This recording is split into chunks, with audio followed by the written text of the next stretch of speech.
Hi guys, welcome back to my channel. Today I'm going to be working on a few things that I need to process. Figured bring you guys along with me.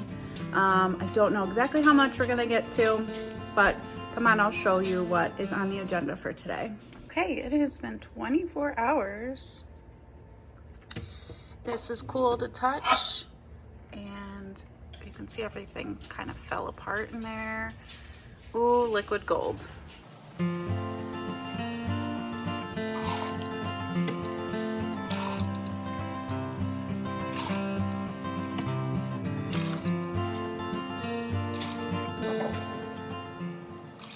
We need to process and can the chicken broth that we made. That's what I did when I went grocery shopping with the carcass. I don't think that's a pleasant word, but that's what I did with the remains of my rotisserie chicken that I had pulled, and I had already a couple bags of bones in my freezer from past rotisserie chickens.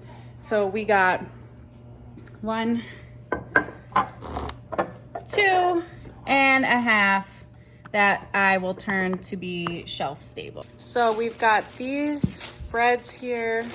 These I already made into croutons. It was a similar loaf, if not the same loaf. And a couple leftover croutons of a different kind. We're gonna make breadcrumbs today. So this I have to turn it into, I'm gonna turn into croutons first. So it'll be like this.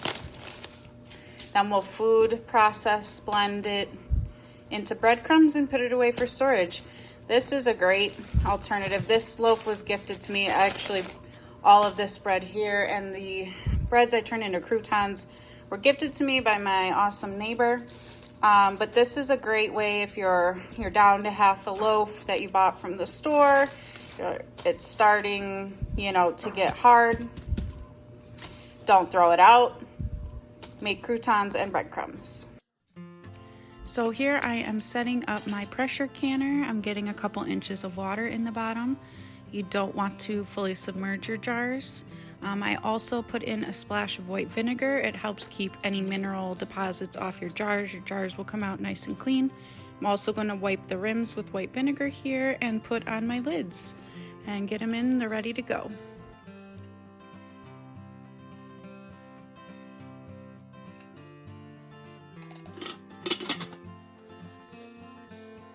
Okay, we have got this rocking and rolling. Turn the heat up. You don't want to put cold jars in hot water. So I had pulled those out of my fridge. They were sitting on my counter for about half an hour, still very cold. So I put them in cold water and then turned the heat on so that we don't have any breaking of the glass. But now we're gonna move on to the breadcrumb portion.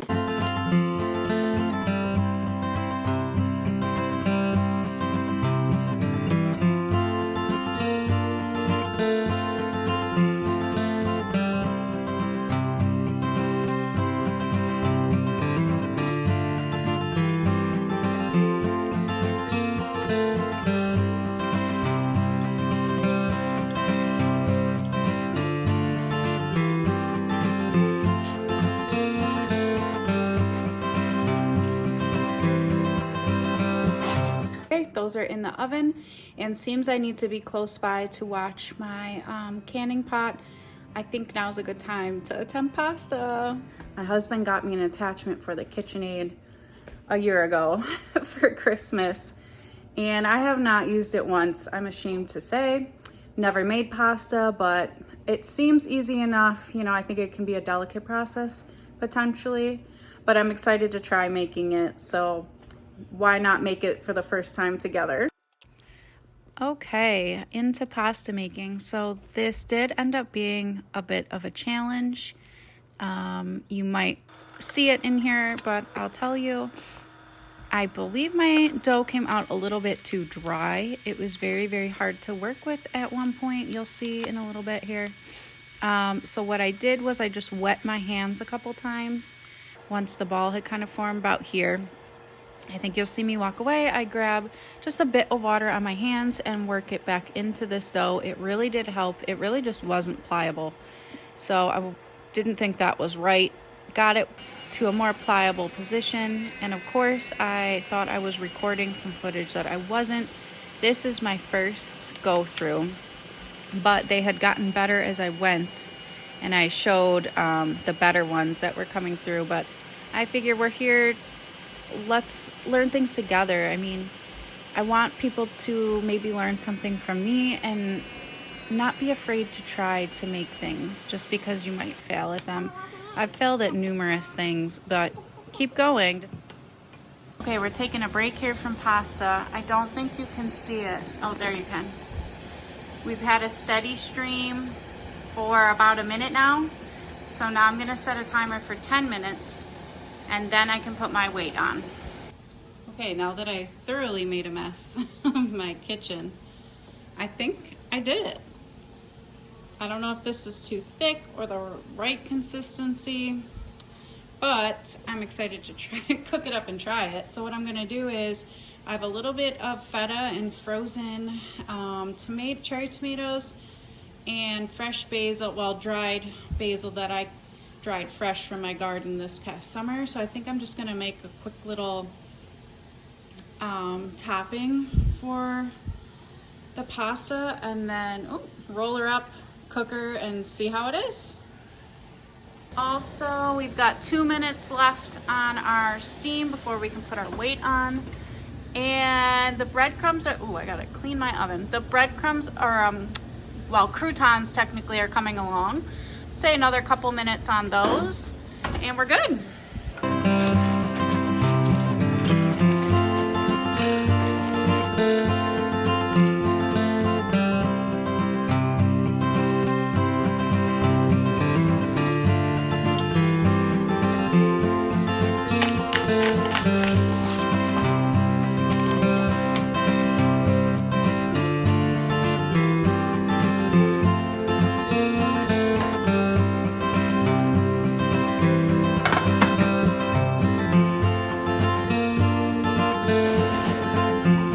Okay, I don't know how well I did. I realized over here I was cutting them too thick, but that's okay. So I have the thick together and then a little bit thinner together. So I don't know. I'm sure somebody out there has some pointers for me, but go easy. This was my first time.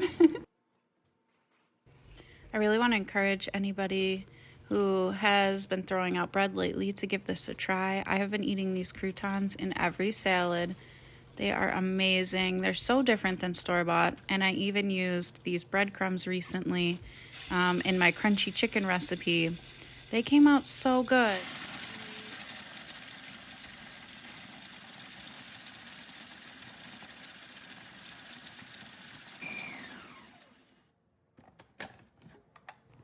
So I'll show you here. You pretty much just want a rough to fine texture, whatever you prefer. They're done, and then I store them in my big half-gallon mason jars, which you can't can in, but they are so useful for other things.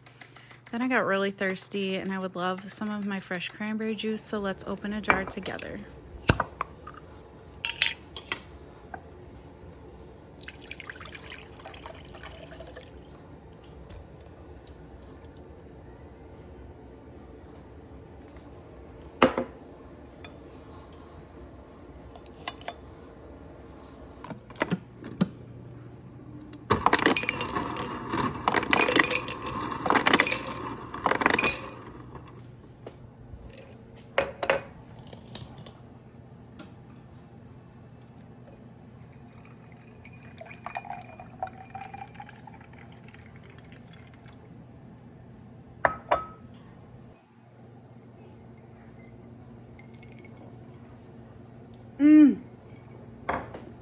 Oh yeah.